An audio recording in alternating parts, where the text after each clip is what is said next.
happening is this company, they started a fake brokerage. It wasn't a fake brokerage; it was legit. They had an MC number, they had insurance, so they were a legit brokerage. Um, they they get people like me to call them and say, "Hey, you've got this load posted," and the way the industry works is you send them all of your information. They have to have all of your information, your W-9, your MC number, your mailing address, everything basically that can be used for identity theft. You have to send them in order to secure a load. Mm. Well, this company that originally the carrier that got scammed had sent that information. So this broker turned around and used that information and got a hold of the original broker. They booked the load under a stolen identity. They turned around and double brokered the load under what was at the time their legit brokerage.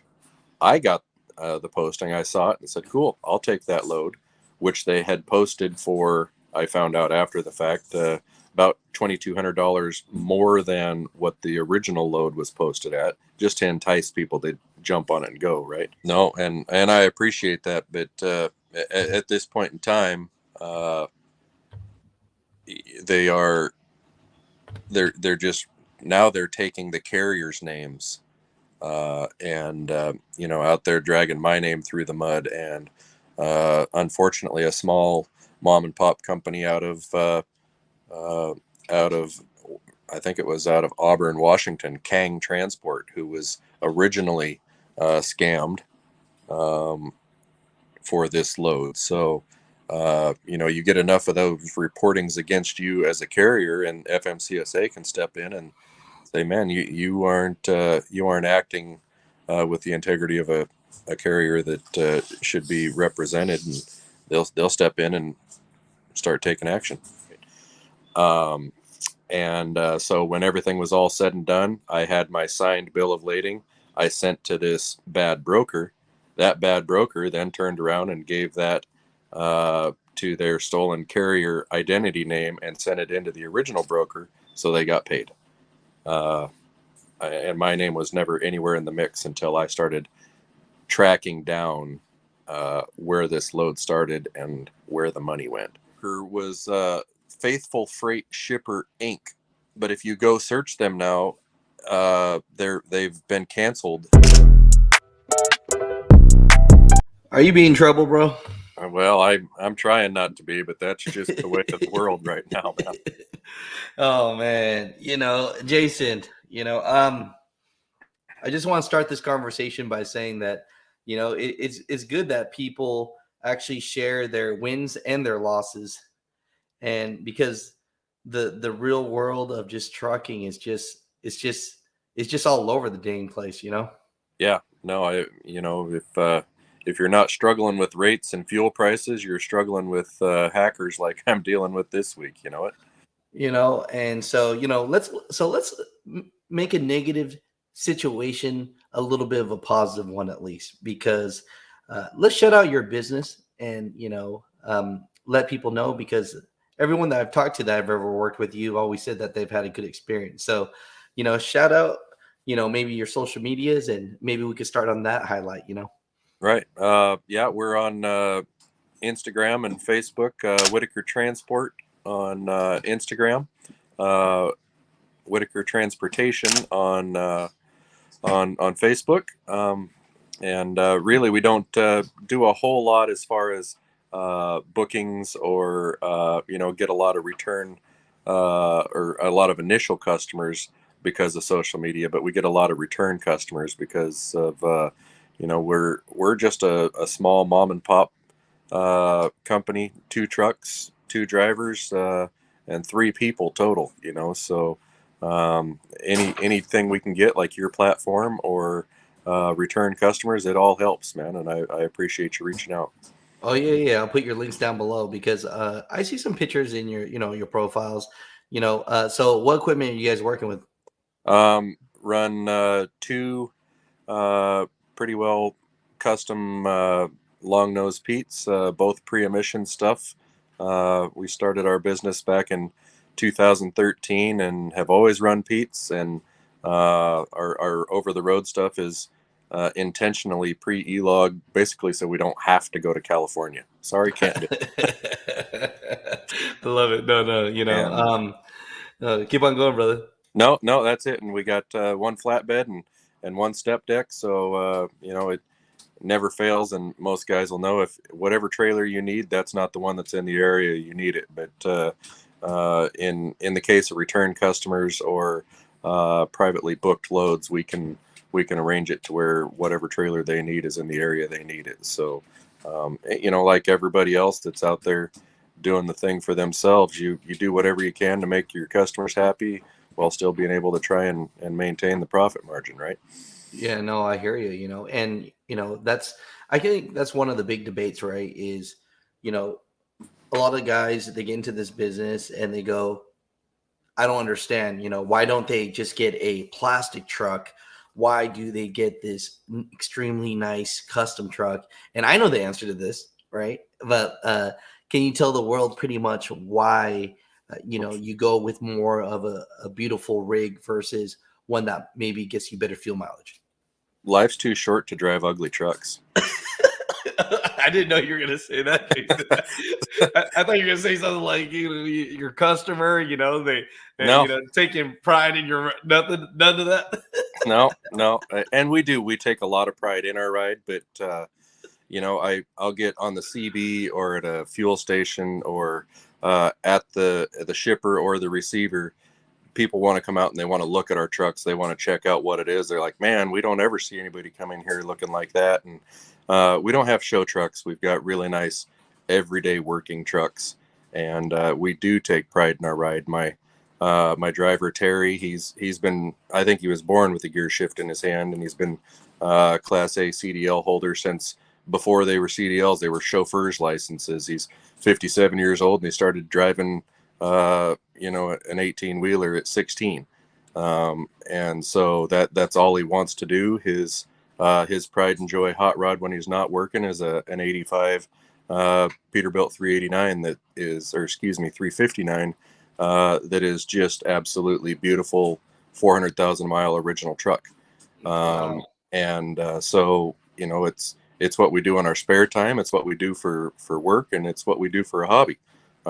So he's on his way from Idaho back to the Midwest, going to run around a little bit, and then we'll be up at Matt's just to go look around and drool over the actual show trucks, and talk to other guys just like us and try and get this message out that, man, we're dealing with a dark side of the industry right now, and it's the saga continues. Even this morning, since I posted yesterday and you reached out to me, more things have come to light this morning too. So we're dealing with it just hour after hour. Man, it's like, before we segue into that, yeah, I'll be at Matt's too. Right? They asked me to give a social media class to help, small carriers and fleet owners, how to build their social media up. And Okay. so I'll be giving a class on Saturday. Not sure what I'm going to talk about, just yell at people, do this and do that. I think the biggest thing with everything is just, I mean, you do something long enough and people just know if you're real or you're fake. Yep. I think that's all that is. But no, it's it'd be good to see you over there, and that'd be awesome. Yeah, So we'll and meet up for sure. And this is one way to put a face to a name with technology this way. But the old school way of doing business that I was raised with and Terry was raised with is a handshake and looking a man in the eye. And unfortunately, and fortunately, the digital world has taken the industry to a place where it's easier to do business, but not necessarily always the way to hold people accountable for their actions. no, I hear you. No, so we're doing this video today, just to let others know about maybe possibly some signs of how these, I don't even, are we considering this just broker scam, or what is this? Is this a No. fake carrier scam? I mean, what would we call this? This is multi-layered, and so give you kind of a snapshot of the whole thing. Valentine's Day. I was on the load boards looking around. My wife and I had taken a little bit of a mini vacation down to Florida, and I'm like, hey, I need to get a load going somewhere. My my other truck was out west, so nothing comes out of Florida that most sane people are going to grab as far as a paying load. I saw a load leaving South Carolina headed to Montana, so I grabbed that. When I called the broker, um, it it it's difficult to it's difficult to say because not everybody in the industry has uh, the same issues that maybe I deal with. But for me, it's difficult if you get somebody with a really strong Middle Eastern accent to really understand or communicate what you're looking for a rate or how to go about finding pickup locations and things like that. So communication issues are one thing that a lot of us deal with on a day in day out basis, right? Right. Uh, just language barriers.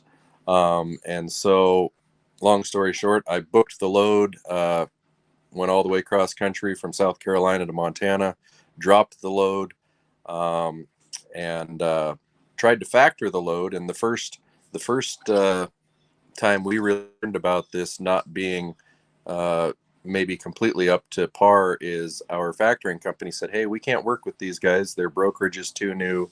Their MC number has 7 digits in it, which means it's really new. And like, okay, that's not the end of the world. We deal with a lot of people that don't work with our factoring company. So got back a hold of the customer via email only. They're very difficult to get, or not the customer, but the broker. Very difficult to get a hold of on the phone. Said, hey, we're going to have to use your quick pay option. And they're like, yeah, no problem. Um, and I guess it was about a week later, they said they'd sent the check out, but they sent it UPS. Okay, well, that raised a little bit of a red flag because nobody sends checks out UPS. So, okay, no big deal. Can I have a tracking number? No, we don't have one. Another red flag. You can't physically send a UPS or a FedEx package without getting a tracking number, right? Right. Um, so at this point in time, the email communication had stopped. The phone calls have stopped.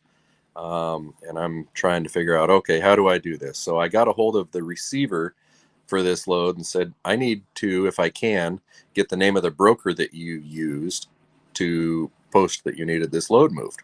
They gave it to me. It wasn't the name of the broker that I worked with. So, okay, I called that broker and they said, this is a problem. We've already paid somebody else for this load. So what ended up happening is this company, they started a fake brokerage. It wasn't a fake brokerage. It was legit. They had an MC number. They had insurance. So they were a legit brokerage. Um, they they get people like me to call them and say, hey, you've got this load posted. And the way the industry works is you send them all of your information. They have to have all of your information, your W-9, your MC number, your mailing address, everything basically that can be used for identity theft. You have to send them in order to secure a load.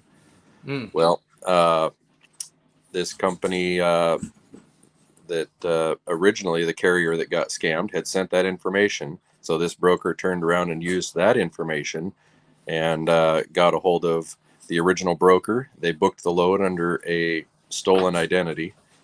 They turned around and double brokered the load under what was at the time their legit brokerage. I got the posting. I saw it and said, cool, I'll take that load, which they had posted for, I found out after the fact, about $2,200 more than what the original load was posted at, just to entice people to jump on it and go, right? And so when everything was all said and done, I had my signed bill of lading. I sent to this bad broker. That bad broker then turned around and gave that to their stolen carrier identity name and sent it into the original broker, so they got paid. Uh, and my name was never anywhere in the mix until I started tracking down where this load started and where the money went. Man, so basically they're catfishing a little bit. They're taking a load that they know is a normal load. Yep. and then they're adding some big dollars to it, Yep. and then they're attracting people. Yep. And then you call in, and since you've never worked with them, you got to give them all your information, Yep. and then they just take that information, put their name on it with your Yep. information, and they keep your money. Yep. And They and kept you my get, money. And oh my god. so, and now we find out this morning, I get a call right before I'm supposed to hook up online with you. We get a call from a broker and said, "Hey, I'd like to talk to you about your truck listed in South Carolina." I don't have any trucks listed anywhere. So he sold your information. He's got my information and he's using it trying to book loads. Wow. So he's So, just trying to, oh my gosh. so yeah, the ball continues, and the scam perpetuates, right? It's ongoing. So at this point in time, a lot of other carriers like myself are thinking, what do I do? You can't buy insurance against being scammed. I have no course of action to take against these guys. I got a hold of on the load boards, you can look up who their insurance is through and things like that. So I did that. I called that insurance company. I said, "Hey, I need to file a claim against this." Talked to that agent yesterday. She said, "Well, sir, I don't want to tell you this, but I need to tell you that we've got your claim.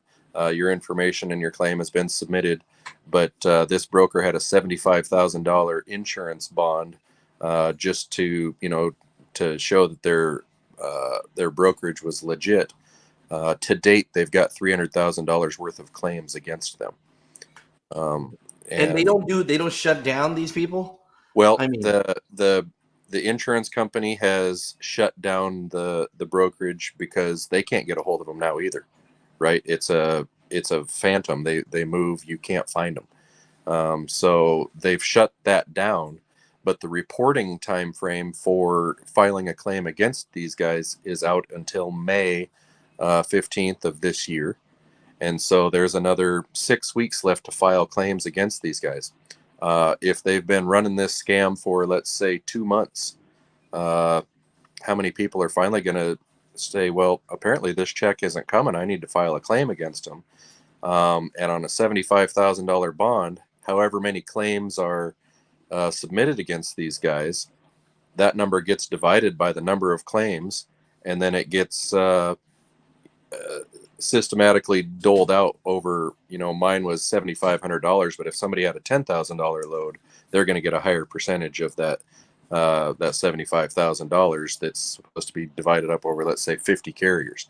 So in 6 months, I might end up with $150 out of this load that I hauled from South Carolina to Montana. man, that's crazy, Jason. So the load, the fake load, how much did they say that was paying? The fake load, they told me, paid $7,500. And when I got a hold of the broker, which $7,500 in today's rates to go South Carolina to Montana, it's not great, but it's not it's not down there at, yeah, that's what somebody's going to take it for. When I got a hold of the broker that originally had the load, they said this load was only paying $5,800. Well, I wouldn't have even looked at it for $5,800 from cross country. That's crazy. So they're adding just enough to make it viable, but not enough to make people question If it's it. real or not, right? Right. Like if he put 15,000, you'd be like, okay, this is a Exactly. scam. Exactly. Yeah. So Yeah. are you out? How much are you out right now, if you don't mind me asking? Well, I'm out. I'm out the fuel to go, completely cross country. So in hard numbers, I'm out $2,500 in fuel. But in reality, you've also wasted 5 days of not taking legit loads. So what is that? Lost not only the fuel, but lost time and opportunity. 100%.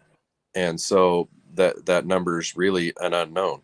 And at the time we didn't know about excuse me, we didn't know about the scam, obviously, but then I got caught in South Dakota in that blizzard for 3 days and couldn't go anywhere either. So then you're just stuck someplace, not making any money there. So really it's just adding salt to the wound, so to speak. And then and like I say, it continues up to this morning, getting a call that now, because I had to sign up with these guys, they've got my W-9, they've got my EIN, your federal identification number. They've got everything they need to for identity theft to make them look like an established, good safety rating, good reputation, honest carrier, and they're out there advertising trucks, so that brokers are like, yeah, you're the kind of person we want to haul it. They'll turn around, they've got somebody else's MC number, or they've started another fake brokerage, and it's just on and on and on. No, I hear you. No, I appreciate you for sharing this. So, at the end of it all, are we ready to bust out this broker information so that if anyone sees this brokerage or number, even though they might have already started another one, they could stay the heck away from these people? So yeah, I mean, that's the name of the broker was Faithful Freight Shipper Inc. But if you go search them now, they've been canceled through the FMCSA. So they're not even, they don't come up in most searches. You have to really dig to find them right now. So let me see. So if I start trying to like look up people on their safer scores and all such of stuff, let me see what we got here. So let's see. One more time, Faithful Freight Shipper Inc. They were out of Reston, Virginia. Okay. Reston, Virginia, safer score. It doesn't say canceled. So they don't have updated on that. Let me see. Because I see all their, I'm looking up their safer right here. See what they have. And last time I looked at it, it said pending cancellation. Well, according to the insurance company that they established their or secured their bond through was out of Louisiana. According to them, yesterday they are canceled. So Okay. the number the number you get, somebody might answer, but they don't answer good morning, Faithful Freight Shipper Inc. or anything. It's hello, and who are you and what do you want? Because they know people are looking for them. Great. I'm gonna just put this on the thing so that people can see this. Do what we're doing real quick, and I just want to show people this so that they can see. No, and I appreciate that, but at this point in time, they're just now they're taking the carriers' names, and out there dragging my name through the mud, and unfortunately, a small mom and pop company out of I think it was out of Auburn, Washington, Kang Transport, who was originally scammed for this load. So, you get enough of those reportings against you as a carrier, and FMCSA can step in and say, "Man, you aren't acting with the integrity of a carrier that should be represented," and they'll step in and start taking action. Yeah, no, I hear you, brother. No, yeah, no, I appreciate you for sharing. Hopefully this information right here, helps you out as far as it goes. Again, Faithful Freight, they aren't as faithful as you think. If No. you see and your company name is Whitaker Transport or Transportation, was it? It's transportation for whatever, and I guess come to find out there was a couple of Whitaker Transportations on there. That's why I had to go Whitaker Transport on Instagram, because Whitaker Transportation was already taken. So Whitaker Transportation, we're out of Idaho, and fortunately we've got a pretty good name for the people that we've hauled for, and good reviews from other brokers. And so I don't know that this will hurt us in the long run, but it's sure a kick in the gut right now, putting out that time and that money. Plastic truck or big long nose, none of them run on hopes and dreams. It takes a lot of money to get all the way across country. Oh, I agree. And I'm putting your social media out here right here. So All right. Look at that. So right there, can't blame this one on Brokers Alone. That's the post right there that we can see. Yep. So my man got some beautiful trucks, man. And Appreciate it. look at that. So I see it. I see you, brother. I see you. So overall, I'll put your links down below. And thanks for sharing this information.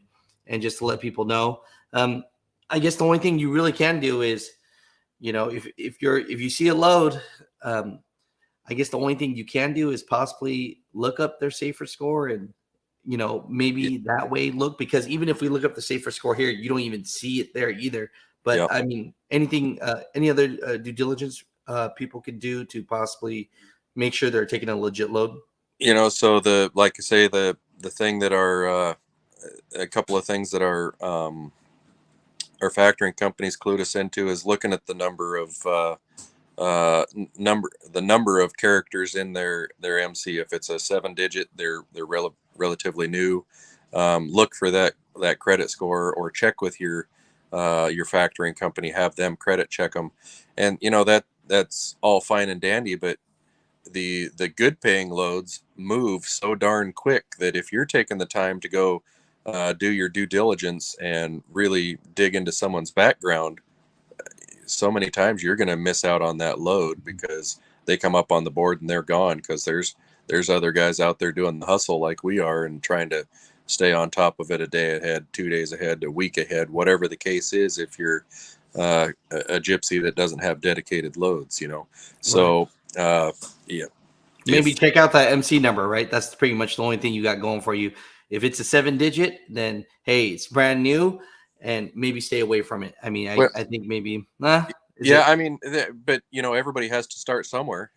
Back when I started, I had a new authority as well, and brokers took their chances on me. So Mm, everybody's got to get a start, right? If Matt, if you go out right now and you go get your brokerage license, you're going to have a young MC. That doesn't mean that you're not a guy with integrity and morals, and you're not going to do right by your customers. But at this point in time, I don't have any other answers other than that's the way I have to approach it. gotcha. No, no, I appreciate you for being on the show. At the very, uh, um, it might be a negative start of why we started this interview and how it started, but maybe the good part is maybe we'll get you more social media outreaching, and then possibly maybe some people will see you and go, man, this is a man I want to work with right here, No, I and so no, yeah. keep doing what you're doing. I watch your show and get a lot of valuable information out of it, and I'm not alone. So I appreciate you, and yeah, I'll look forward to meeting you and running into you up at Matt's.